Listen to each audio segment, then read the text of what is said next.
Well, we ordered, no? We are now in coffee break. So, amo na yung ginreklamo ni Yoba, bro, abebe, bebe. Ang lasagna, we ordered, and then hot white choco, and this is the cheesecake. Ang cheesecake, it's really cheap because it's only 175. Nagkuha pa ko discount, pila na lang to bilhin. All of these three items I bought for 403 pesos. It's really, really cheap.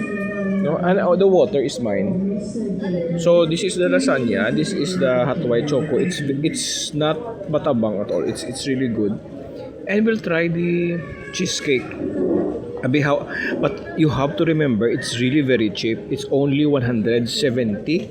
That's $2 something. Di ba la? And let's say the lasagna is also something like that. Mga $2 plus. Di ba can you expect abi from kung sa Starbucks ka ni mag-order, libo na ni. Let's see if the lasagna is mo no, for 170. Let me see. Tilawan ta ha. I know it's just for me it's just right. The taste of this is just right. If you're looking for lasagna, really really rich and everything, you order from another gourmet cafe, but be prepared to pay something like 500 pesos siguro for it. Now let's try the cheesecake abe kung ano. This is only 175 so $2 something, $2 something. And this is like $100.